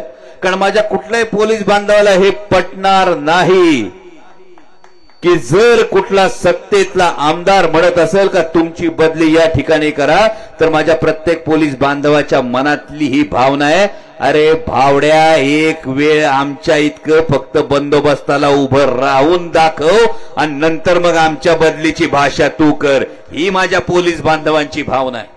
पण ही गुरमी आली, ही मस्ती आली आहे. आणि ही गुरमी आणि ही मस्ती ही उतरवल्याशिवाय महाराष्ट्र स्वस्थ बसणार नाही. ही काळ्या दगडावरची रेघ आहे. आणि आता ज्या योजना आल्यात, या योजनांची गंमत आहे का शाळेसारखी. शाळेसारखी गंमत म्हणजे काय. एक शाळा होती, शाळेत मास्तर, हे आजकाल ऐकायला मिळत नाही, पण त्या शाळेत मास्तर पोरांना छडीने फोडायचे. बरं, पोरांच्या अंगावर वळ दिसायचे, पण पोरं तक्रारच करत नव्हती. आणि म्हणून पालकांना प्रश्न पडला नेमकं होतंय काय. म्हणून एक दिवस पालक शाळेत गेले, खिडकीतून बघितलं तर मास्तर छडीने मारत होता. पोरं तक्रार कशी करत नाही म्हणून बघितलं तर पोरांच्या डोळ्यासमोर गुलाबी चॉकलेट लावून ठेवलं होतं. आता शाळा कुठली माहितीये, शाळेतले विद्यार्थी कोण माहितीये भावानो. शाळेतले विद्यार्थी दुसरे तिसरे कोण नाही, तुम्ही आणि मी आहोत. महागाईचे वळ उठतायत, बेरोजगारीचे वळ उठतायत, पण डोळ्यासमोर योजनेचं चॉकलेट ठेवलं जातंय. आणि मग आम्हीच विसरतोय आमची तक्रार करायला. आणि आमचे पत्रकार बांधव, त्यांना बातमी द्यावी लागते, बातमी देतात, 3,000 रुपये जमा होतात. पण माझ्या अहमदपूर तालुक्यातला माझा कष्टकरी शेतकरी त्याचा घाम गाळून एकरातून 6 ते 7 क्विंटल सोयाबीन काढतो का नाही. मग पाशा पटेलांच्या नेतृत्वाखाली हेच माननीय माजी मुख्यमंत्री आणि आताचे अर्धे उपमुख्यमंत्री माननीय देवेंद्रजी फडणवीस बेंबीच्या देठापासून यात्रा काढत होते, तेव्हा सांगत होते सोयाबीनला 2014च्या आधी सोयाबीनला किमान 6,000 भाव झाला पाहिजे. बरोबर, 14च्या आधी किती भाव झाला पाहिजे, 6,000 झाला पाहिजे. मागणी कुणाची, भारतीय जनता पक्षाची. जर 14 साली तुम्हाला 6,000 भाव झाला पाहिजे तुमची मागणी होती, 14 साली 60 रुपये असणारं पेट्रोल आता 110 वर गेलं. आणि सोयाबीनला 6,000चा भाव तुम्ही तेव्हा सांगितला होता. आज सोयाबीन आमचं जातंय ते 4,000 आणि 4,4200 जातंय. म्हणजे 6,000 वजा 4,000 नुकसान किती, 2,000चं क्विंटल माग, 2 एकरा माग आपलं नुकसान किती झालं, 7 दुनी 14, म्हणजे 28,000चं नुकसान झालं का नाही. म्हणजे आमचं 30,000चं नुकसान केलं. आणि 3,000 रुपये लाडकी बहीण मध्ये देतोय म्हणून कौतुक सांगताय. याला आवळा देऊन कोहळा काढणं म्हणतात. हे जनतेच्या ध्यानात आलंय आणि त्यामुळे या सरकारच्या अशा योजनांना आता फसू नका. माग तुम्ही जयंत पाटील साहेब विधानसभेमध्ये माननीय मुख्यमंत्री महोदयांनी मोठ्या दिमाखानं गणवेश दाखवला, शालेय गणवेश. बरोबर, तो शालेय गणवेश दाखवल्यानंतर उद्या 15 ऑगस्ट हे देशाचा स्वातंत्र्य दिन आहे, पण महाराष्ट्रातल्या अनेक जिल्हा परिषद शाळांमधल्या विद्यार्थ्यांना गणवेश पूर्णपणे पोहोचलेला नाही. 74,000 आशा सेविका आणि गटप्रवर्तकांना 4 महिन्यापासून मानधन मिळालेलं नाही. ही सरकारची परिस्थिती. एकीकडे जेव्हा सांगतात तुम्हाला 1,500 रुपये महिन्याला देऊ, त्याच वेळी महाराष्ट्र सरकारवरचं कर्ज, राज्यावरचं कर्ज झालंय 7,80,000 कोटी. जन्माला येणारं बाळ जन्माला येताना 65,000चं कर्ज डोक्यावर घेऊन आज राज्यात जन्माला येतंय. ही महाराष्ट्रातली परिस्थिती आहे. आणि ही जेव्हा महाराष्ट्रातली परिस्थिती आहे, त्यासाठी शिवस्वराज्य यात्रा काढली. शिवस्वराज्य यात्रा काढत असताना महाराष्ट्रातली ही परिस्थिती आपल्याला बदलायची. कारण अर्थसंकल्पाच्या वेळी तुम्ही बघितलं महाराष्ट्राच्या वाट्याला नेमकं काय आलं. गुजरातला मिळालं, बिहारला मिळालं, आंध्र प्रदेशला मिळालं. अरे 350 वर्षांपूर्वी जेव्हा दिल्लीपतीच्या दरबारात छत्रपती शिवाजी महाराज उभे होते, त्यावेळी महाराजांना मागच्या रांगेत उभं केलं. मागच्या रांगेत उभं केलं, तो अपमान सहन झाला नाही. औरंगजेबानं खिल्लत देव केली, महाराजांनी खिल्लत उधळून दिली आणि महाराष्ट्राचा स्वाभिमान काय असतो ते दिल्लीपतीला दाखवलं. हा महाराष्ट्राचा इतिहास आहे. आता मात्र महायुतीचे नेते पान हलवायचं म्हटलं, पालकमंत्री पद म्हटलं, निर्णय म्हटलं की आधी जातात आणि दिल्लीच्या दरबारात मुजरा करतात. हे दुर्दैव आहे. महाराष्ट्राच्या हक्काचं, महाराष्ट्राच्या तरुणांच्या हक्काचं, महाराष्ट्रातल्या शेतकऱ्यांच्या हक्काचं, महाराष्ट्रातल्या माता भगिनींच्या हक्काचं दिल्ली सरकारच्या डोळ्यात डोळे घालून मागणारं स्वाभिमानी सरकार आणायचंय. आणि त्यासाठी त्यासाठी ही शिवस्वराज्य यात्रा सुरू केली. आणि म्हणूनच जाता आता एवढंच सांगतो, आता थोडंसं बोलतोय, आता ट्रेलर आहे, पिक्चर दाखवायला विधानसभेच्या प्रचाराला परत येतो. पण विनायक पाटील साहेब, ट्रेलर जर एवढा असेल तर पिक्चर केवढा विराट असेल याची कल्पना येते. आणि म्हणूनच जाता जाता एवढं सांगतो भावानं, जबाबदारी तुमच्या खांद्यावर आहे.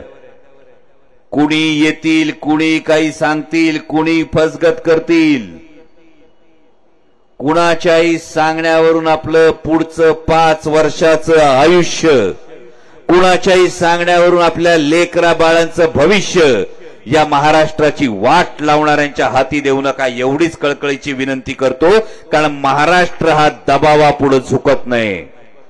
महाराष्ट्र दबावापुढे झुकत नाही. आपला स्वाभिमान तो विकत नाही. विनाकारण आम्ही पेटत नाही. आणि एकदा का पेटलो तर कुणाच्या बापाच्याने विझत नाही, एवढी गोष्ट लक्षात ठेवा. आणि हा तुमच्या स्वाभिमानाचा अंगार गद्दारीला जाळल्याशिवाय स्वस्थ बसू नका, एवढीच विनंती करतो आणि थांबतो. धन्यवाद. जय शिवराय. धन्यवाद. एक आदर्श मावळा, एक आदर्श खासदार कसा होतो हे आपल्या मनोगतामधून आणि वास्तव परिस्थिती या ठिकाणी काही पक्षप्रवेश या ठिकाणी होत आहेत आणि काही निवेदनही या ठिकाणी त्याचा स्वीकार या ठिकाणी करण्यात येतोय. मी पक्षप्रवेशाची नावं या ठिकाणी वाचतोय, त्यांनी तात्काळ या ठिकाणी मंचावर जायचंय. माननीय शेख मुजाहिद अब्दुल रैफ उर्फ मुज्जूभाई यांना विनंती, कृपया आपण स्टेजवर जायचंय आणि आपला पक्षप्रवेश या ठिकाणी होत आहे. त्यानंतर माननीय इसाकजी तांबोळी यांनीही या ठिकाणी स्टेजवर जायचंय आणि तात्काळ आपला प्रवेश करून घ्यावायचा आहे. त्यानंतर दयानंदजी दंडीमे माजी सरपंच म्हाळंगरावाडी यांनीही या ठिकाणी स्टेजवर जायचंय आणि त्यांचाही या ठिकाणी पक्षप्रवेश होईल.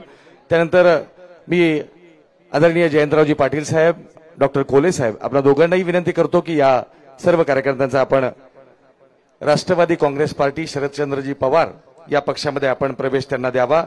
माननीय श्री योगीराजी परगे उपसरपंच म्हाळंगरावाडी यांनीही या ठिकाणी स्टेजवर यायचंय आणि आपला पक्षप्रवेश या ठिकाणी करून घ्यायचा आहे. त्यानंतर शिक्षक समन्वय संघाच्या वतीनं निवेदन देण्यासाठी बाबासाहेबजी वाघमारे, माधव जाधव, मिलिंद कांबळे, काझी एसएसए आणि कार्लेसर या सर्वांना विनंती, कृपया आपणही आपलं निवेदन या ठिकाणी सन्माननीय जयंतजी पाटील यांना द्यावं आणि आपल्या मागण्या या ठिकाणी सोपवाव्यात. पक्षप्रवेश होतोय. अहमदपूर चाकूर मतदारसंघातील सन्माननीय माननीय शेख मुजाहिद अब्दुल रैफ उर्फ मुज्जू,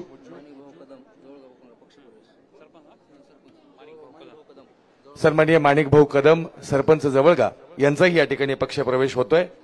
त्यांनाही विनंती, कृपया आपण ही स्टेजवर अधिक गर्दी करू नये. मी ज्यांची नावं घेतोय कृपया त्यांनी स्टेजवर जायचंय. आपल्याला आत्ताच केलं ते खासदार अमोल कोल्हेजी,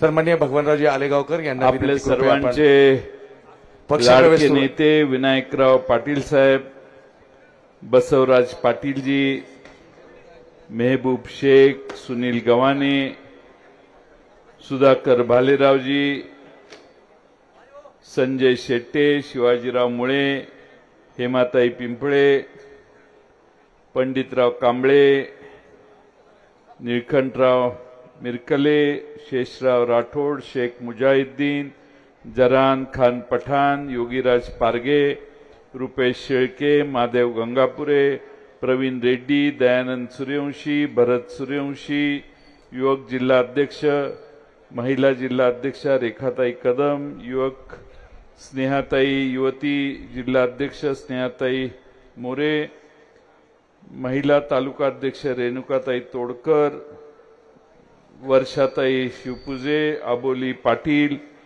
व्यासपीठावरील आणि समोर बसणारे सर्वच मान्यवर आणि बंधू भगिनींनो, आपण सगळ्यांनी विनायकराव पाटील यांचा मुंबईमध्ये पक्ष सोहळा पक्षाच्या प्रवेशाचा घेतला होता. त्यावेळी असं ठरलं होतं की पवार साहेब येतील आणि एक मोठा कार्यक्रम आपण इथं करू. पण त्याआधी शिवस्वराज्य यात्रा निघाली. मी विनायकराव पाटील साहेबांना विनंती केली की पवार साहेब येतीलच, पण आता आमची शिवस्वराज्य यात्रा थोडीशी मध्यम पद्धतीनं करा, आमचा काही जास्त आग्रह नाही. पण मला इथं आल्यावर ही न भूतो न भविष्यती गर्दी बघून आश्चर्याचा धक्का बसला की प्रचंड संख्येनं मगाशी उदगीरला सुधाकर भालेरावांच्या समर्थकांनी गर्दी केलेली आणि आज या ठिकाणी अहमदपूरला देखील प्रचंड गर्दी आज आपण सगळ्यांनी या आमच्या शिवस्वराज्य यात्रेचं स्वागत करताना केली.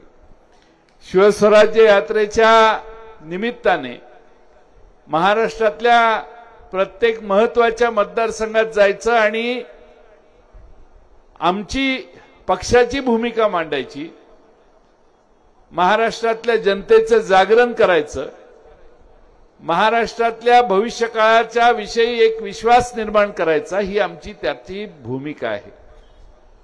आज खरं म्हणजे या मतदारसंघामध्ये ज्यांना आपण मागच्या वेळी आमदार केलं होतं ते महाशय आम्हाला सोडून गेले.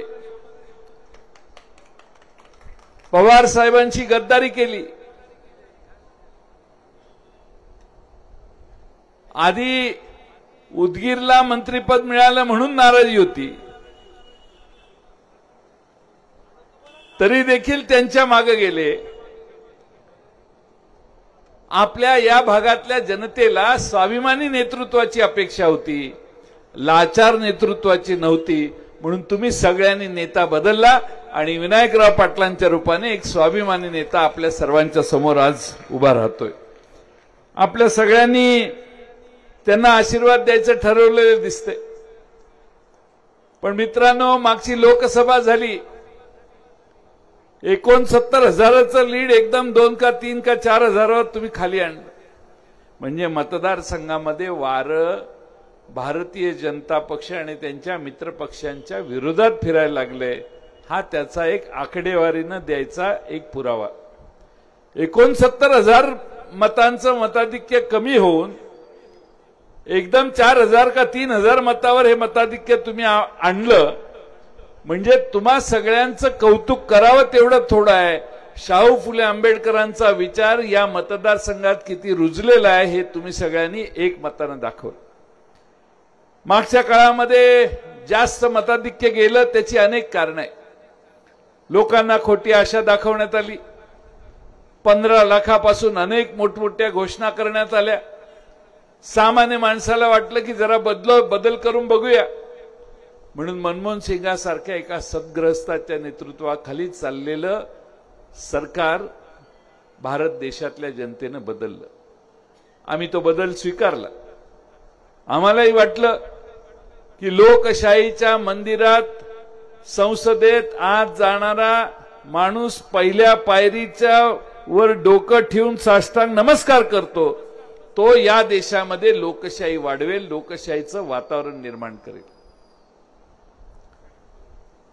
आपल्यातल्या किती जणांना माहिती आहे माहित नाही, पण नरेंद्र मोदी साहेबांनी संसदेच्या पहिल्या पायरीला साष्टांग नमस्कार केला आणि ते त्या संसदेत गेले, पंतप्रधान म्हणून काम करायला लागले.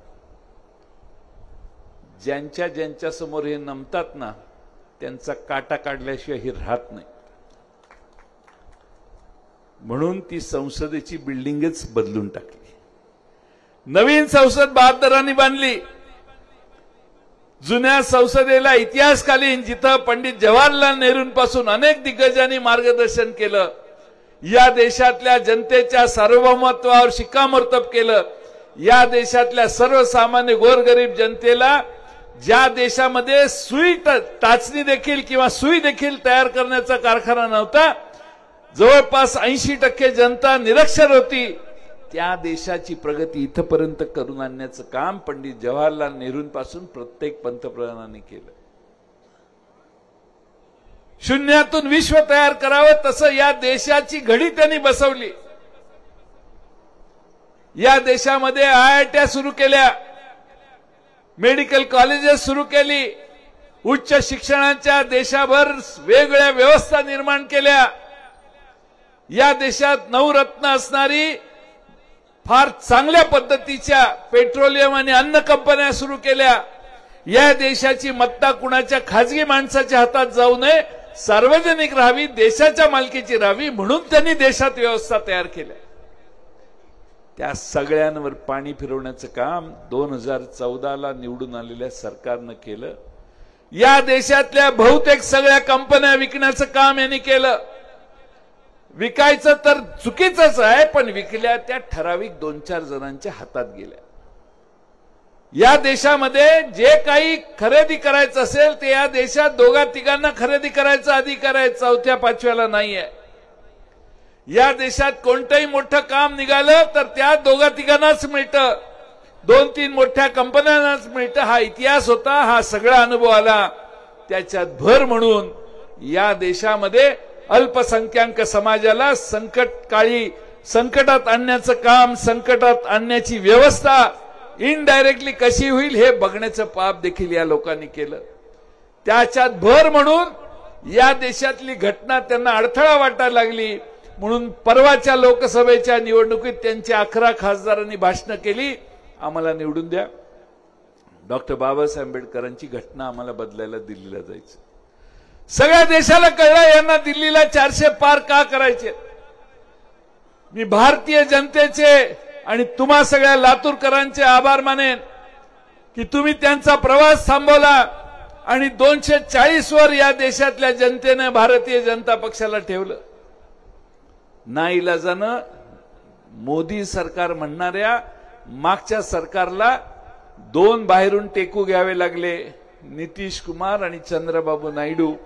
जगाच्या पाठीवर सगळ्यात पलटी कोण मारतं तर हे दोघंच मारतात. त्यांना घेऊन यांनी हे सरकार स्थापन केले. त्यामुळे तुम्ही काही चिंता करू नका. 5-7 महिन्यात मूड बदलला नितीश कुमारचा की ही पलटी होईल.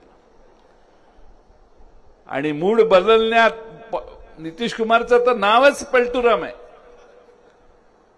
चंद्रबाबू नायडूंच्या विरोधात तुरुंगात होते चंद्रबाबू नायडू.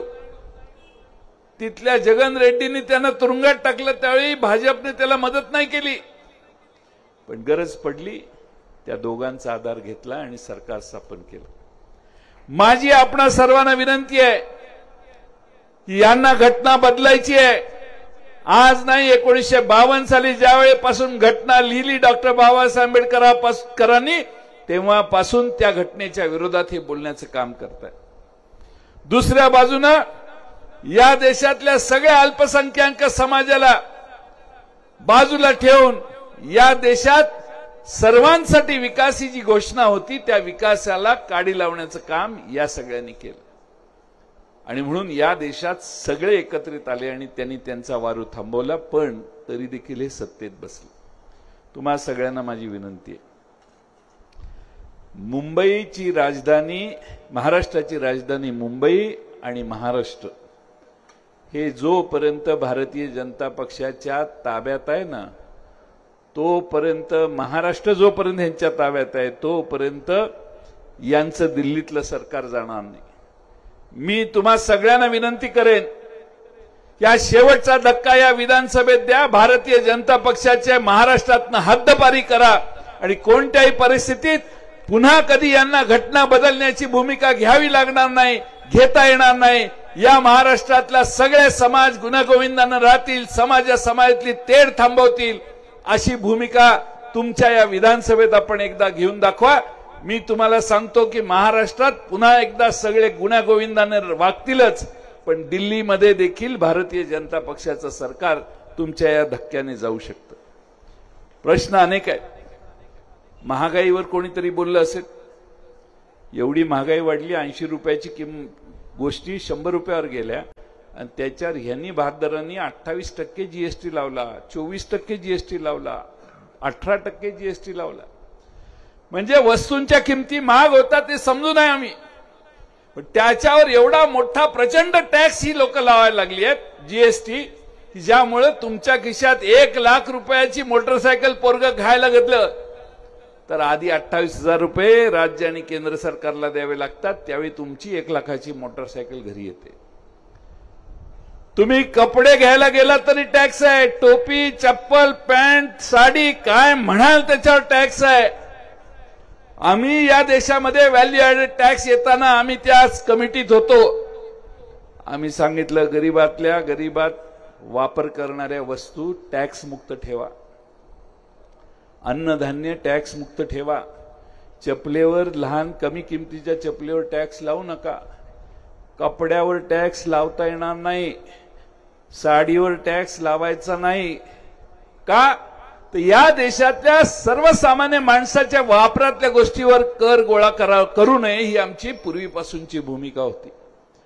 जीएसटीचा कायदा ज्यावेळी आला ना त्यावेळी सभागृहात मी 3.5 तास भाषण केलं आणि सांगितलं या गोष्टी चुकतायत तुमच्या. आणि तरी देखील तो कायदा महाराष्ट्राच्या विधानसभेने संमत करून, आमची मायनॉरिटी होती, मेजॉरिटीत नव्हतो आम्ही, केंद्र सरकारला पाठवलं आणि कायद्यावर शिक्कामोर्तब झालं. येणाऱ्या काळामध्ये महाराष्ट्रातली ही महागाई कमी करायची आहे, महाराष्ट्रातली बेरोजगारी कमी करायला पाहिजे. 11% बेरोजगारी केलेली आहे. तुमच्या आमच्या महाराष्ट्रातले 17 प्रकल्प महाराष्ट्राच्या बाहेर गेले.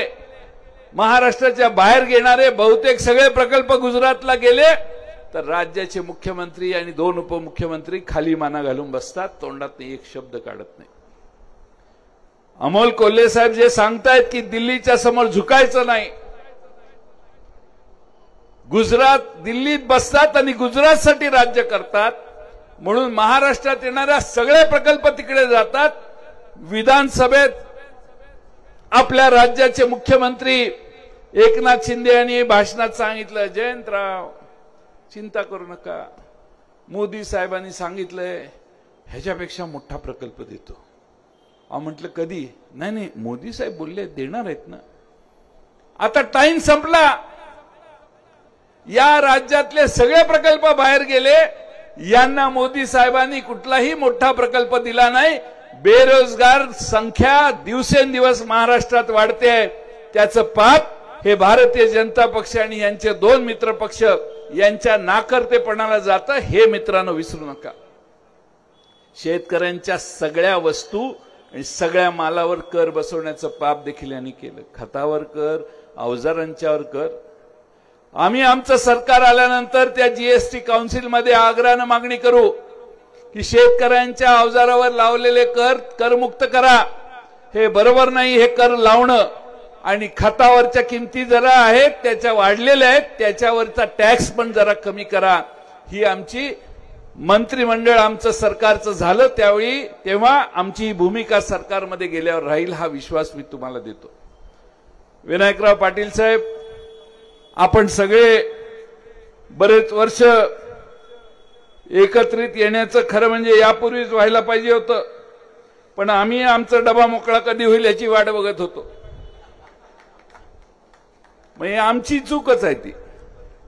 आम्हाला वाटलं डब्यात बसणारे शेवटपर्यंत येणार आहेत, म्हणून आम्ही या ठिकाणी खरं म्हणजे थोडीशी उशीर झाला, पण तरी देखील विनायकराव पाटील साहेबांनी फार मोकळ्यापणाने आमचं निमंत्रण स्वीकारलं.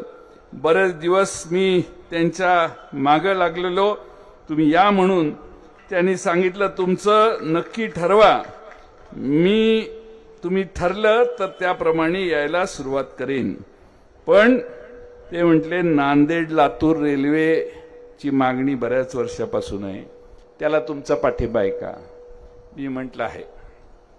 मी म्हटलं अहो खरंच आहे, आमचं सरकार झाल्यावर नांदेड लातूर रोड रेल्वे, आपली railway Nanded to Latur road करण्याची व्यवस्था आमचं सरकार आल्यावर आम्ही त्याला मागणी प्रायोरिटीने करू. तिकडं चाकूरला मला वाटतं एमआयडीसीचा प्रस्ताव तुम्हीच आमदार असताना दिला होता. चाकूरला जो प्रस्ताव दिलेला आहे एमआयडीसीचा त्याचा अजून पत्ता नाही. आपल्याकडे जशी एमआयडीसी झाली तशी चाकूरलाही व्हायला पाहिजे, पण फक्त विनायकराव पाटलांनी सुचवलंय म्हणून त्याला गती न देण्याचं पाप कुणी केलं हे तुम्ही सगळ्यांनी ओळखा. पीक विमा मिळत नाही हा तर प्रश्न आपल्या समोर आहेच, पण रस्त्याची अवस्था फारशी काही चांगली आहे असं नाही. आणि शेवटी काही गोष्टी आम्ही विसरत नाही. मागच्या वेळी तिकीट मिळालं नाही म्हणून शरद पवारांचा फोटो कुणी जाळला, त्याची दुरावस्था कुणी केली, आम्ही हो ना म्हणून त्या गोष्टी आम्ही विसरलेलो नाही. आणि म्हणून माझी आपणाला विनंती आहे, मतदारसंघाने कौल दिलेला आहे की भारतीय जनता पक्षाचा उमेदवार ज्याचं समर्थन हे करत होते इथले आमदार, त्याचा पराभव या जिल्ह्यात झालेला आहे. तुम्हा सगळ्यांना माझी विनंती आहे की आपल्याला पुन्हा अहमदपूर विधानसभा मतदारसंघाचा चांगला सक्षमपणाने विकास करायचा असेल, आपल्याला या विधानसभा मतदारसंघातल्या शेतकऱ्यांच्या विम्याचे प्रश्न सहजगत्या सोडवायचे असतील तर त्याला अशी यंत्रणा आणि व्यवस्था केली पाहिजे की कोणताही निसर्गाचा कोप झाला तरी शेतकऱ्याला आत्महत्या करावीशी वाटली नाही पाहिजे.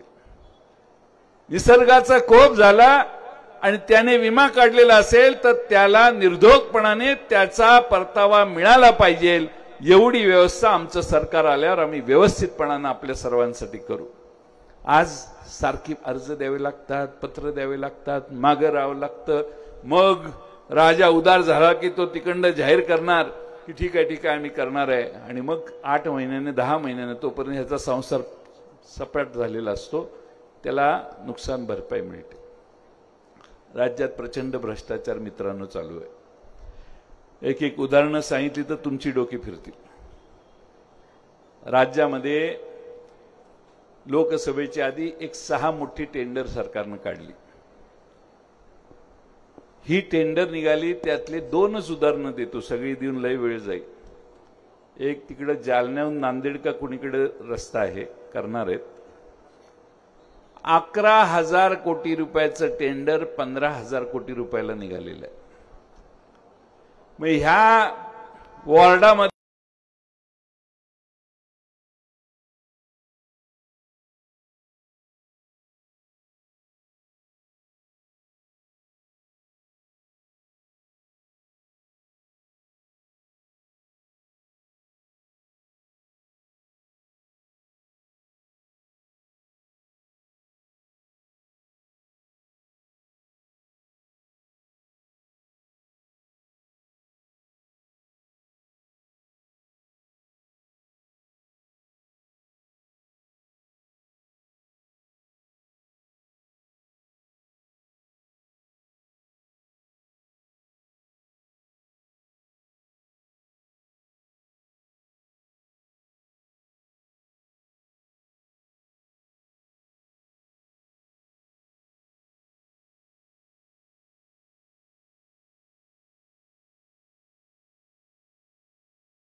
₹26,000 कोटी रुपये खर्च करणार आहे आणि जमीन अजून ॲक्वायर झालेली नाही, पण टेंडर काढायची घाई का, याचं उत्तर यांच्याकडे नाही.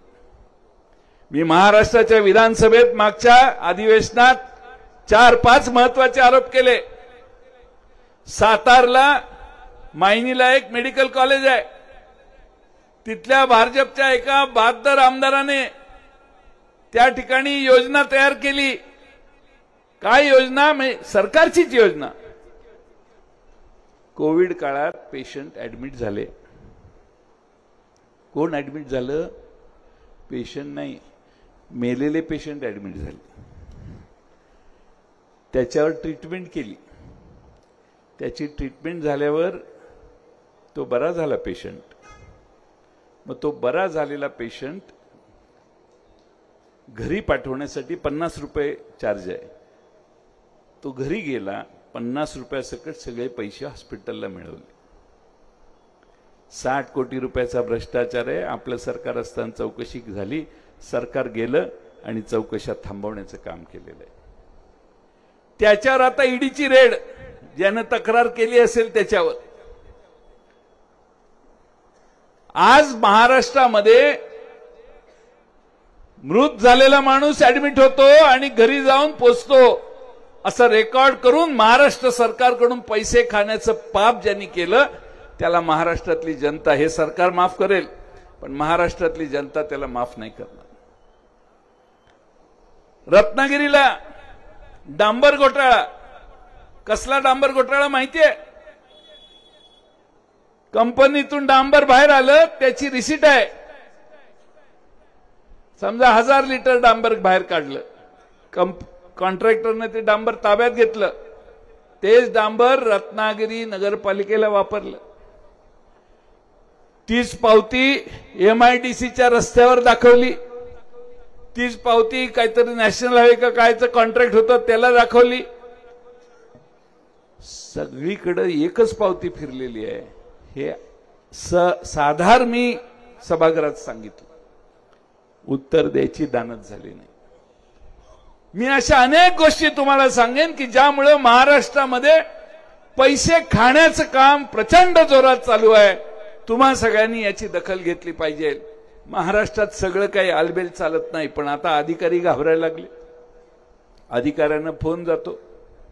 आता कुठला पोलीस कर्मचारी अधिकारी दिवसाभरात बायकोशी न बोलता राहील? पण त्याला दम, तुला अशा ठिकाणी पाठवतो की तुझ्या बायकोला तुला फोनही करता येणार. पोलीस साहेब जरा विचार करा, बायकोचा फोन यायचा बंद झालं तर तुमचं कसं व्हायचं? तुम्हाला मनात राग आला पाहिजे. महाराष्ट्रातल्या सगळ्या शासकीय कर्मचाऱ्यांना राग आला पाहिजे. एवढी उद्दामपणाची भाषा जर सत्तेत बसणारे आमदार करत असतील तर त्यांना घरी पाठवण्यासाठी महाराष्ट्र सरकारमधल्या सरकारी कर्मचाऱ्यांची सहानुभूती देखील महाविकास आघाडीकडे वळायला काही हरकत नाही. कारण त्याच पद्धतीनं अनेक घटना त्यांनी केल्या आहेत. अनेक आमदार तर तोंडात मारतात अधिकाऱ्याच्या. भ्रष्टाचाराचा सुळसुळाट एवढा प्रचंड झालेला आहे आणि त्याचाच पैसा रस्त्यावर इलेक्शनच्या आदल्या रात्री येतो आणि प्रत्येकाची मतं खरेदी करू शकतो आम्ही असं सांगण्याचं काम ही लोक करतात. आज जो महत्वाकांक्षा यांच्या मनात आहे ती कशामुळे आहे? आत्मविश्वास जो आहे तो कशामुळे आहे? जास्त झाले म्हणून आहे. हा कॉन्फिडन्स कशाचा आहे? हा याचा कॉन्फिडन्स आहे. पाहिजे ते पैसे टाकू शकतो आणि आम्ही सगळ्यांना खरेदी करू शकतो, ही मानसिकता यांची आहे. आणि म्हणून आपल्या सगळ्यांना माझी विनंती आहे की आपण सगळ्यांनी एकसंघपणाने उद्याची निवडणूक करूया. तुम्ही सगळ्यांनी ताकदीनं काम करा. आपल्या आया बहिणींना जाऊन सांगा की येणारे पैसे सरकारचे आहेत, यांच्या खिशातले नाही आहेत. एक आमदार म्हणतोय मला मतं नाही दिली तर काढून घेतो, त्याचं वर्ण आला तरी काढू शकत नाही. दुसरा आमदार म्हणतोय आम्ही स्क्रुटिनी करणार, डिसेंबर महिन्यात स्क्रुटिनी करणार. म्हणजे काय? जेवढी संख्या आहे तेवढी नाही देणार, आम्ही थांबवणार. म्हणून मी महाराष्ट्रातल्या आमच्या आया बहिणींना विश्वास देतो की आमचं सरकार येईल, हे सगळं कायम पुढे चालू राहील. तुम्ही काही त्याची चिंता करू नका. यांच्या भिकेला आणि यांच्या प्रेशरला आणि यांच्या आग्रहाला बळी पडू नका. जी कामगिरी तुम्ही लोकसभेत इथला खासदार बदलताना केली तीच कामगिरी इथला आमदार बदलताना करा. तुम्हाला पारदर्शीपणानं काम करून या अहमदपूर मतदारसंघाच्या चांगल्या विकासाच्या योजना अधिक जोरानं राबवण्याचं काम आम्ही सगळे करू, हा विश्वास देण्यासाठी आज आम्ही सगळे आपल्या सर्वांच्या समोर आलेलो आहे. आज आपण सर्वांनी ज्या प्रचंड प्रतिसाद या सभेला दिलेला आहे, आम्हाला अभिप्रेत नव्हतं. मी सांगत होतो विनायकराव पाटील साहेबांना छोटी केली तरी चालेल, पण आता थोडे दिवसांनी पवार साहेब खुद्द येतील. कारण विनायकराव पाटील साहेबांचा पक्ष प्रवेश जरी झाला तरी त्यांचा सत्कार करून यांच्या मागे शरद पवारांचा आशीर्वाद आहे हे दाखवण्यासाठी खुद्द पवार साहेब येतील. आणि त्यावेळी आपण ह्याच्यापेक्षा मोठी सभा कराल असा मला विश्वास आहे. वेळ बराच झालाय. एक जाताना शेवटचं सांगतो. महाराष्ट्रात अनेक ठिकाणी आम्ही गेलोय. महाराष्ट्रातलं चित्र बदललेलं आहे. महाविकास आघाडीचंच सरकार पुढच्या वेळी येईल हे आता काळ्या दगडावरची रेघ आहे. काही चिंता करू नका. आणि कुठल्याही परिस्थितीत महाराष्ट्रामध्ये महाविकास आघाडीचं सरकार आणण्यासाठी आम्ही सगळे प्रयत्नाची शिकस्त करू. तुमची साथ त्याला असली पाहिजे. आता घाबरलेलं सरकार आहे, म्हणेल ते द्यायला तयार आहे. पाहिजे त्याला हो म्हणतात, नाही म्हणतच नाहीत बाबा. काय मागायला गेलात तरी हो हो आहे करू, काय अडचण नाही. तुम्ही जर चंद्र मागायला गेलात, चांद अगर मांगने को गए आप, तो आपको कहेंगे चांद भी दे देंगे, सिर्फ वोट करो. मत द्या, मतानंतर तुम्हाला चंद्रही आणून देतो, असं आश्वासन द्यायला लागलेत. आज मी एक बातमी वाचली, पहिल्यांदाच अर्थमंत्र्यांमधला अर्थमंत्री जागा झालेला आहे. त्यांच्या लक्षात आले आपण कशावरही सह्या करायला लागलोय, म्हणून त्यांनी भूमिका घेतलेली दिसते, मी आता 9 वाजता काही सह्या नाही करणार. म्हणजे मागच्या सगळ्या योजनेवर 9 वाजता सही केली असा मेसेज जातो की नाही. म्हणून मी सारखं सांगतोय, न विचारता सुरू केलेल्या योजना आहेत, डोकं न वापरता सुरू केलेल्या योजना दुरुस्त करून चांगल्या पद्धतीनं अतिशय उत्तमपणानं चालवण्याचं काम आम्ही सगळे करू. महाराष्ट्रामध्ये स्वर्गीय विलासराव देशमुख साहेबांच्या नेतृत्वाखाली मी काम केलंय. आज त्यांचा स्मृतिदिन आहे, त्यांना आदरांजली तर आम्ही वाहतो, नेहमीच वाहतो. पण त्यांच्या नेतृत्वाखाली सरकार आलं. बऱ्याचशा लोकांना माहित नाही, तर सरकार ज्यावेळी 100 रुपये कर गोळा करायचं, त्यावेळी 113 रुपये खर्च व्हायचा सरकारचा. तिजोरीत काही राहायचं नाही. ह्या पोलिसांचे वगैरे पगार 2-2, 3-3, 4-4 महिने सरकारी कर्मचाऱ्यांचे पुढे गेले. सगळा वाईटपणा घेतला विलासराव देशमुख साहेबांच्या नेतृत्वाखाली आम्ही, आणि राज्य दुरुस्त केलं. 4 साली विधानसभेला मी पैठणला सभेला गेलो होतो. तिथं मी भाषण केलं की एवढा आमचा उमेदवार निवडून द्या, पुढचा अर्थसंकल्प मी मांडताना सकारात्मक म्हणजे अधिक्याचा अर्थसंकल्प मांडेन, तुटीचा मांडणार नाही. लोकांनी असे फेटे उडवले, लय खुश झाली लोक. गाडीतनं ते उमेदवार आणि मी हेलिपॅडपर्यंत गेलो. ते म्हटले, साहेब तुम्ही म्हटलं की पुढचं आपलं सगळं चांगलं होणार आणि मतात म्हणजे अधिक्याचा सरप्लस बजेट मांडणार आहे तुम्ही. हो म्हटलं ना, ऐकलं नाही का तुम्ही? नाही ते खरं आहे, लोकही लय खुश झाली. म्हटले पण हे खरं आहे का हो? म्हटलं अरे तुझाच विश्वास नाही तर समोरच्यांचा कसा बसेल. पण अर्थसंकल्प इलेक्शन झाल्यावर मी मांडला, तेव्हापासून अधिक्याचे अर्थसंकल्प त्यानंतर प्रत्येक मांडत आम्ही गेलो. राज्य मूळ पदावर आणण्याचं काम हे युतीच्या सरकारने गोंधळ केल्यानंतर आम्ही विलासराव देशमुख साहेबांच्या नेतृत्वाखाली राज्य रुळावर आणण्याचं काम केलं, आणि त्यानंतर राज्य अधिक वेगानं पुढे जायला लागलं. राज्याचा विकास वेग वाढला. तुम्हाला माहिती आहे का, आता तेव्हा आमच्या काळात राज्य पहिल्या 2, 3 नंबरला 4 नंबरला असायचं. पण जेव्हापासून देवेंद्र फडणवीसांचं सरकार 14 साली महाराष्ट्रात आले, तेव्हापासून महाराष्ट्राचा नंबर दुसऱ्याच वर्षी गुजरातच्या खाली गेला. ते अजून काही वर यायला तयार नाही. महाराष्ट्राला अधोगतीकडे नेण्याचं काम या सरकारनं केलं. आज या देशात निवडणूक हे योजना आयोग सांगतो की भारतामधल्या सगळ्या राज्यांमध्ये महाराष्ट्राचा दरडोई उत्पन्न 11व्या नंबरला गेलेलं. यांनी या महाराष्ट्राला अधोगतीकडे नेलं. महाराष्ट्राविषयी संघर्ष करून दिल्लीशी भांडायची यांची दानत नाही, ताकद नाही. फक्त खुर्च्या उभवण्याचं काम हे करतायत. सगळं काही आहे ना ते लाडकी खुर्ची योजनेतनं तुमच्याकडे येतंय, बाकी सब झूट आहे. आणि त्या लाडक्या खुर्चीला त्यांच्या हातातनं काढून घेऊन महाराष्ट्रातल्या जनतेच्या मनाचं सरकार खुर्चीवर बसवण्याचं काम तुम्ही आपल्या अहमदपूर मतदारसंघातल्या नागरिकांनी करावं. विनायकराव पाटील गावोगावी जात आहेत. तुमचा सगळ्यांचा त्यांना आशीर्वाद असावा.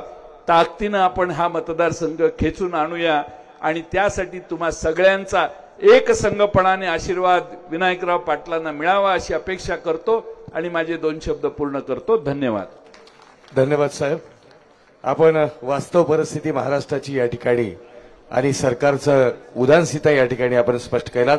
यानंतर या कार्यक्रमाचं आभार प्रदर्शन करण्यासाठी मी विनंती करतो